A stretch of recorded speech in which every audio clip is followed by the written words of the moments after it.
All right, welcome into Sports Bet. Betting Insight today, Paulie and Teddy Monday, August 14th. Deep dive, part 3 with Clay Travis. We'll talk about sports betting being legalized and a makeup game with the Indians and the Red Sox and Greinke at home against the Astros. Big game breakdown. The Mayweather money's coming in. We'll get to that in a second. Bad beats, bad bets, bad for the books. A horrific push and a tough beat. Game 2 of a doubleheader. A Kendrick walk-off grand slam. The total was 8. And Giants plus the 1.5. The only way you can lose, Teddy, is if he hits it out of the park. Well, I mean, it's 2-2 into the bottom of the 11th.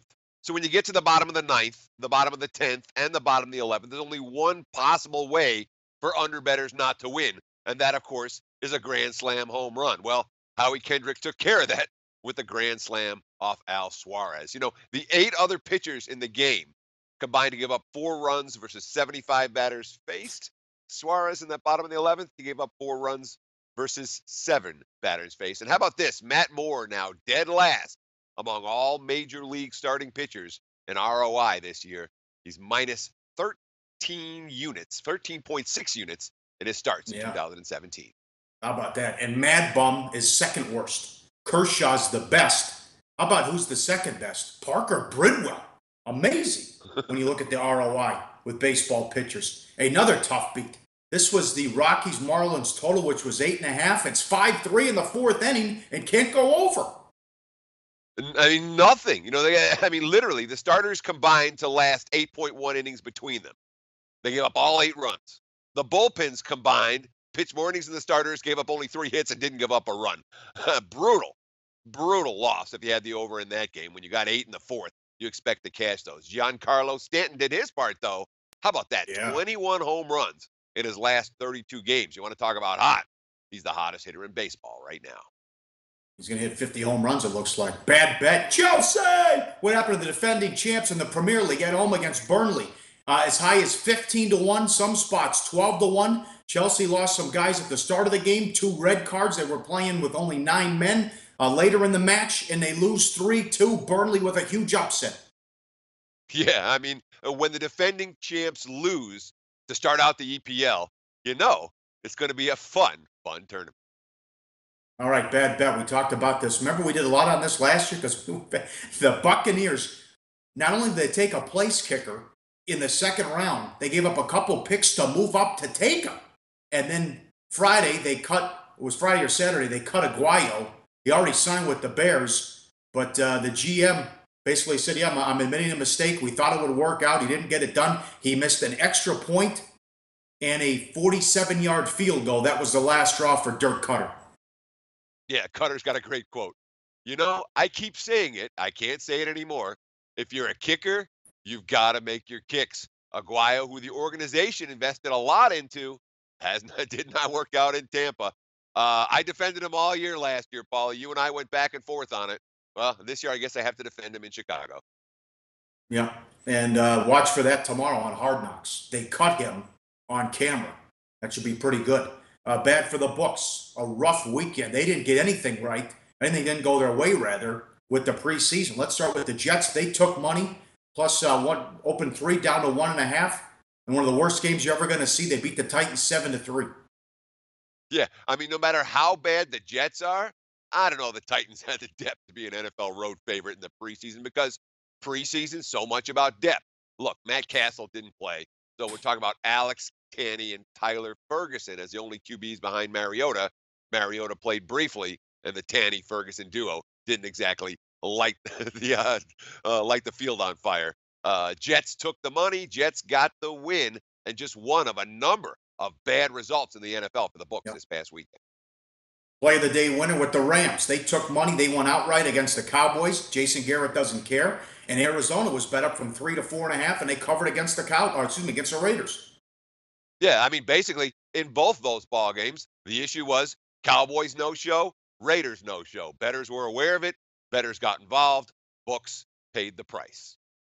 All right, and the Sunday morning game, Detroit bet up from pick'em to 1, and the under was hammered from 37.5 down to 35.5. Good thing for the books. There's only low. They don't have high limits on the preseason. Detroit wins 24-10. Colts score on the final play of the game.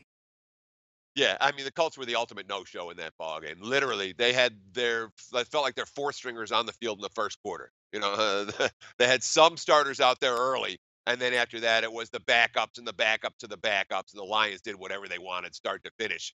Bad result for the books on both side and total. Detroit and under took money. Detroit and under got the money. And we told you, Teddy, for whatever reason, Pete Carroll, he cares about these preseason games. 48-17. Seattle thumps the Chargers. Only 22,000 people at the game. That'll be something to watch. They couldn't even sell out a preseason game, and it only holds like 25,000 people. But Rivers looked good, took him right down the field for a touchdown to start, but Clemens kept throwing picks. This was a blowout. Yeah, and don't be fooled by any of these final scores in preseason games. Final scores have nothing to do with how good the starters look. And we'll talk about, as the week progresses and as the next few weeks progress, we'll talk about what starting units are looking good in the preseason because we watch these games. But for this game, I mean, it was all about Trevon Boykin. Boykin came in and played great for Seattle. Seahawks took a ton of money, opened the dog, closed the favorite. As you mentioned, Clemens was throwing picks, and Pete Carroll. Now, I got him 30, 14, and 1 ATS in the preseason, somewhere right in that range. He's been real good. Betting blindly, cashed another ticket for his supporters in Sunday's action. Well, here we go. The Mayweather money has arrived in Las Vegas. 2 weeks ago, there were 3 six-figure bets. And then Friday, well, just when we got off the air at VSiN, Jimmy Vaccaro came over and handed my co-host Mitch Moss the ticket. The Maloof brothers bet $880,000 on Mayweather at minus 550. The ticket pays $160,000. If he wins, they'll give the money to charity. They also were promoting their never hungover drink, whatever they were doing there. But here it comes, Teddy. Mayweather money in full force. But the Irish haven't arrived yet, because we're less than 2 weeks out from the fight. Yeah, I mean, first, the Maloofs lost pretty close to everything, didn't they? I mean, they mortgaged all in on the Palms at exactly the wrong time. They lost the Palms, they lost the Kings, and they're still making $1 million bets here in Vegas. So it shows even when things go bad, yeah, you can still be a high roller in Las Vegas. But in terms of the Mayweather money, honestly, I don't think it was the best time to make that bet. I thought they could have and should have waited. No urgency. So far, it's been all McGregor money coming in hand over fist. Yeah, they're fine. They sold the Kings for like $500 million, something like that. Up next, big game breakdown. Indians and the Red Sox and the Astros and the Diamondbacks. And then Clay Travis with the deep dive on SportsBet. Betting Insight today on SBRpicks.com. Go to SBRodds.com. Browse, compare, and shop live odds available at top online sportsbooks. All right, back on SportsBet. Betting Insight today about BetOnline. They want to pay for your Mayweather-McGregor fight on pay-per-view. Simply retweet this link and you're in. Must have a BetOnline account to qualify as well. That goes through August 26th. Watch the fight for free. You enter to win by retweeting that photo that we just put up there at BetOnline. All right, time for Big Game Breakdown. Sponsored and powered by BetOnline, known for exceptional customer service, strong promotions, and every type of wager we're looking for. Check out the bonus page, sportsbookreview.com, for the latest and best offers to open a new account today. Astros and the Diamondbacks, McHugh against Greinke. Greinke and the Diamondbacks, $1.59 the total. What is going on, Teddy? The Astros have lost. They're 3-8 in their last 11. They were swept by the god-awful White Sox, and they almost were swept by the Rangers. Yeah, I mean, the offense has gone cold. It is what it is. Houston has been held to 3 runs or less 8 times during that 11-game span, including yesterday's contest. And look, I mean, the White Sox, they got outscored 18-8 in that series against a team that everyone's been pounding. And the only reason they avoided the sweep against Texas yesterday was because they got a great game from Keuchel, 2-1 win. The offense only got 6 hits in that ballgame. But I'll tell you what, A.J. Hinch, he felt like his team won the World Series after closing out of that game. Quote, the 27th out was about as good as it gets to get to the finish line with a win. We've won so many games this year. It's funny how you feel like you really feel like you need one. So, I mean, it's an Astros team that got the win yesterday, but they're certainly going through hard times right now, Paulie. Well, I'll tell you, there's a thing that concerns me, the body language and the woe is me routine. You have several guys who are pissed off because they didn't, well, I'm not counting Liriano, but they didn't make a move at the deadline. And Keuchel went off the reporters about that too. Well, I mean, this is a team that's 72-45. Okay, they're up by 12 games in their division. They're up by 6 games for the race for home field in the American League, and yet it feels like there's a crisis of confidence there right now for Houston. And the fact that they didn't make a move despite that huge lead has clearly had lingering ramifications. And of course, they're starting Colin McHugh today. McHugh, 0-1 with a 5.32 ERA through 4 starts. A 4.73 FIP, and not much better. The strikeout per 9 ratio is fine, but there is one number that stands out like a sore thumb. How about this? A ground ball rate of just 26.2% for McHugh in those 4 outings. That's way off his career numbers. Maybe a small sample size. The bottom line, Colin McHugh not getting ground ball outs right now. Then you have Greinke, and the Diamondbacks are finishing off this stretch where toughest in all of baseball. The homestand was against the Dodgers, Cubs, and the Astros. Wow. They lose 2 out of 3 to the Dodgers and the Cubs. So 2-4 so far, as this is a 2-game series against the Astros. Greinke, last time out, his first home loss of the season in 13 starts. He pitched well, 2-1 lead in the 7th. But after he left, Peterson and Puig had RBI singles, and the Dodgers went on to win 3-2, and Greinke got the loss. So 10-1 with a 2.52 at home. Arizona 11-2 in his starts, allowed 4 runs once and 3 runs or less in the other 12 games. He's been fantastic at home. Yeah, I mean, this has been a dominant home field. And the number to talk about there, again, Arizona 11-2 in his 13 home starts. And when you've allowed 3 runs or less in 12 of those 13 starts, you're certainly doing something right. How about this? Greinke comes into this one, 4 straight games of 14.5 pitches per inning or less, which means he's been extraordinarily efficient. He's got 31 strikeouts versus 5 walks during that span. We're talking about ace-level Zach Greinke right now, a guy who we'll talk about a little bit later in the show when it comes to play of the daytime. All right, game number 2, powered by BetOnline. Indians and the Red Sox. It's a 3 o'clock Pacific start. It's an early start because it's a makeup of a rain out 2 weeks ago. It's Bauer against Pfister. The Indians are $1.06, 10 the total. Cleveland with a tough spot here. Goes from Tampa to Fenway for 1, and then on to Minnesota for a big series as they bump up the starting time. Who's the real Doug Pfister, Teddy? Well, it's probably somewhere in between. But you look at the numbers pre-July 31st, Pfister 0-5 with a 7.46 ERA. And he got another opportunity back in the Red Sox rotation. Lo and behold, the last 2 starts, he's been dynamite.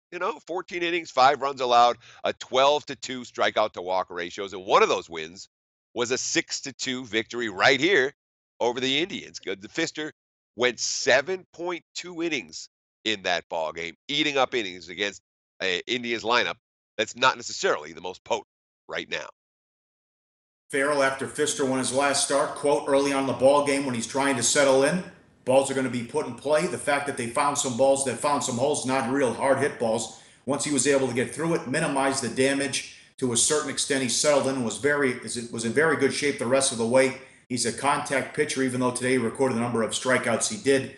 Although a contact pitcher could be a problem with this Red Sox defense. Look at this graphic. The park-adjusted defensive efficiency is 25th. The BABIP is 21. Batting average of balls in play, that's a real issue. Do you see anything there?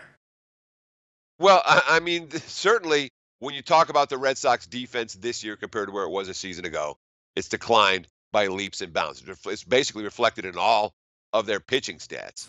But, I mean, Boston's not the only team that has some defensive issues. Certainly Cleveland has not been what we thought they would be on the defensive side of the field this season, although they've got Trevor Bauer going tonight, and he's fought back nicely from rock bottom. We're talking about a guy that had 11 days off after the All-Star break, and then still, first inning of the first game back against Oakland, he got knocked out of the box. At that point, he was 6-8 with a 5.59 ERA. That was rock bottom. 4 starts since then for Bauer. How about this?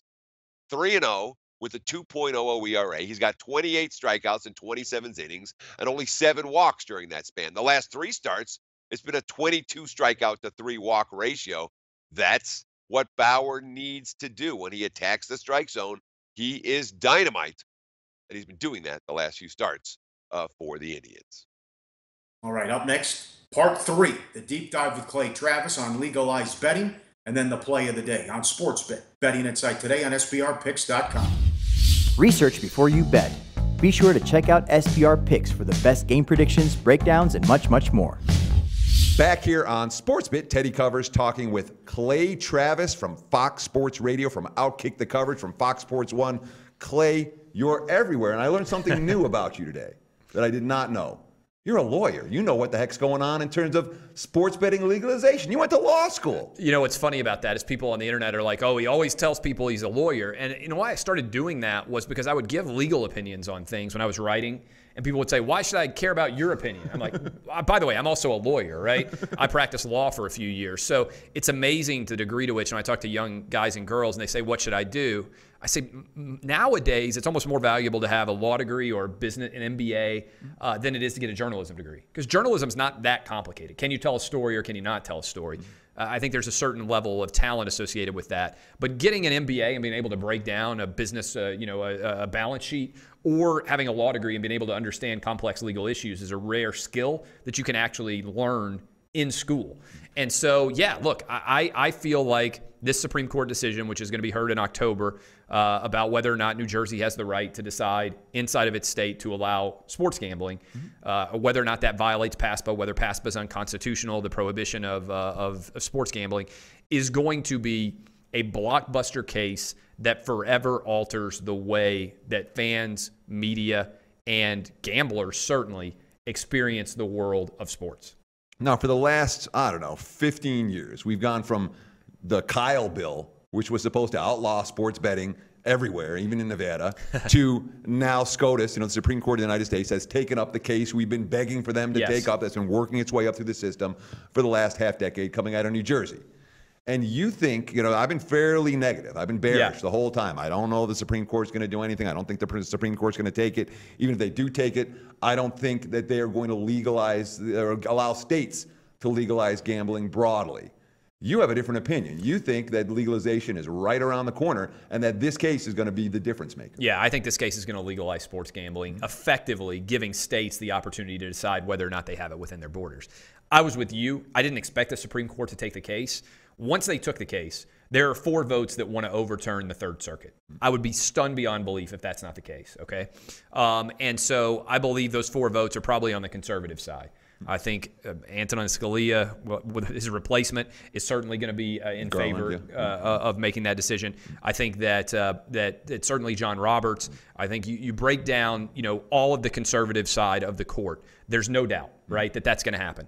I think they're going to find a 5th vote, and it may end up being something that's like 7-2 or 8-1, because what's fascinating about sports gambling is it isn't a left or right issue. And just kind of a quick background, typically the Supreme Court is not going to take a case unless there's a circuit split. And so there are, I believe right now, 9 circuits. And oftentimes, let's say the 9th Circuit, which is California, might have a difference of opinion with the 3rd Circuit, which is where New Jersey is, for instance. 2 different coasts have 2 different decisions. I live in Tennessee, which is part of the 6th Circuit. So the Supreme Court tends to take cases that have circuit splits because they want to figure out what the federal law is. And they also only usually take cases that don't have circuit splits, which is what we've got in the 3rd Circuit, and if they are going to overturn the ruling of New Jersey, because it doesn't really make sense for the Supreme Court to take this case and then reinforce the ruling that already exists. So I wouldn't say stunned, but I would be highly surprised. I think it's like 75 or 80% chance that they overturn the ruling of the 3rd Circuit, which would then toss it back, for people who are confused, it would toss it back to the states under federalism precepts and say, just like with, let's say, the state lottery, you have an opportunity inside your state borders to determine whether sports gambling is legal and how it should be implemented. So you're saying minus $4, chalk. Yes. Big chalk that sports betting is legalized. Let's get into this. Tomorrow, the Supreme Court rules that sports betting is legalized, or that states can make their own laws regarding sports betting. How does that change the marketplace? How does that change the world when it comes to the sport, to certainly this target audience? I was just in London and traveling all over England with my family for part of our summer vacation. And there are sports books everywhere. Every block, there's 3 or 4 different companies. It's exactly what it's like. It's just like Starbucks. And I think the first question that a lot of people would have is, what is the implementation going to look like on an individual state level? Remember, you got 50 basically laboratories out there that are all going to try to figure out how to make as much money off of legalizing sports gambling as they can if they do it. So will they require someone to physically walk into a building to place a bet? Will they allow somebody to download an app? Will there be a license fee that the individual sports gambler has to buy? What's it going to look like? I have no idea. Because I think for most people, I'm 38 and I'm on the upper end of people who read what I write and consume our content. Most people who are of my ilk have phones and believe that you should be able to gamble. It's like a God-given right? Like the idea that you can't get out your phone and bet on a game and then also bet on a game while it's going on. The younger you are, the more insane you think it is that that's prohibited. Right? Because they've grown up basically with their phones attached to their hips. And so I'm curious how progressive individual states will be. Will they recognize that the best way to get tax dollars is to allow online wagering?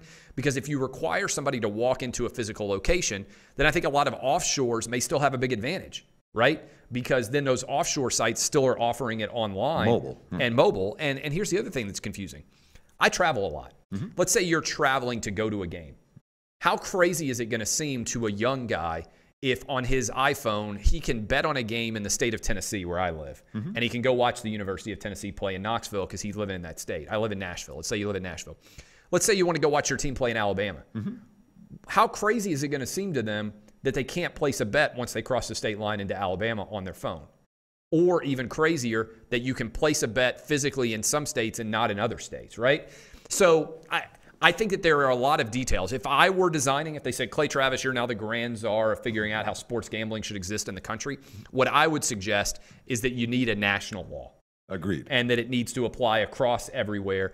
And so, this should be like going to Amazon.com and buying something as opposed to the hodgepodge of laws that we have in place, let's say, for alcohol. You know how in alcohol, in Tennessee for a long time where I live, you couldn't buy wine in grocery stores. Sure, you can't buy on a Sunday or the stores close at 8 o'clock. And some places don't allow liquor to be sold. Like whereas I travel and work a lot in California, I could roll into California and buy whatever I wanted in a grocery store, right?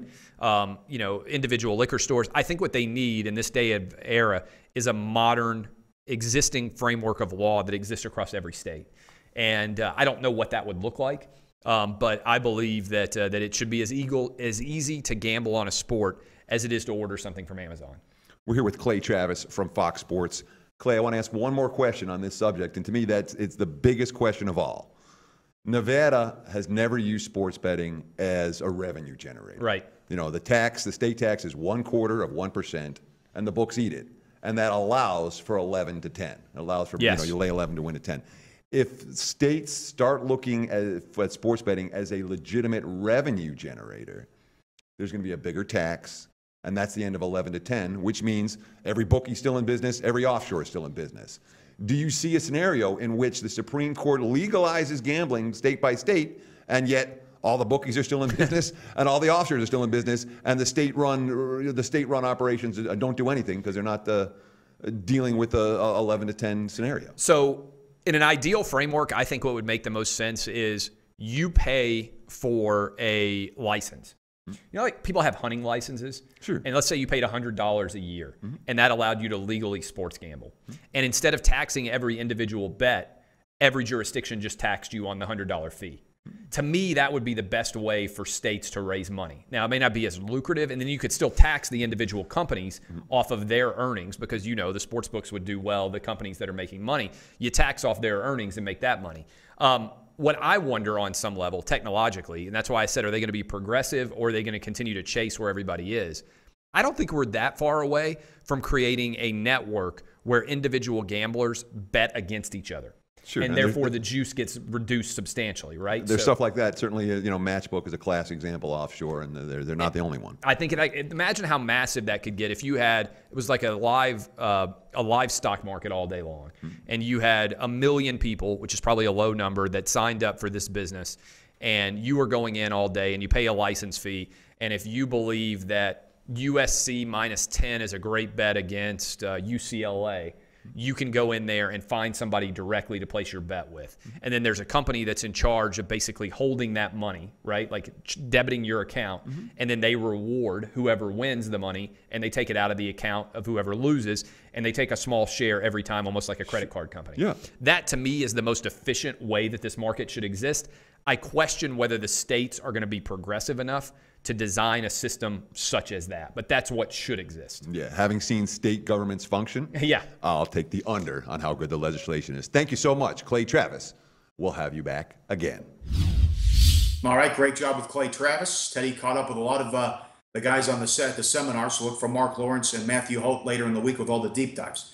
He teased it earlier, money time play of the day, back to Arizona, betting number 920. Arizona minus 150 at home against Houston. Greinke's only lost once at home. He's been terrific. So you have cold Houston bats against Greinke. That's a bad combo. Let's lay it with the Diamondbacks at home, minus 150. That's the play of the day. We will see you tomorrow on SportsBet. Betting Insight today on SBRPicks.com. Thanks for watching. Tell your friends.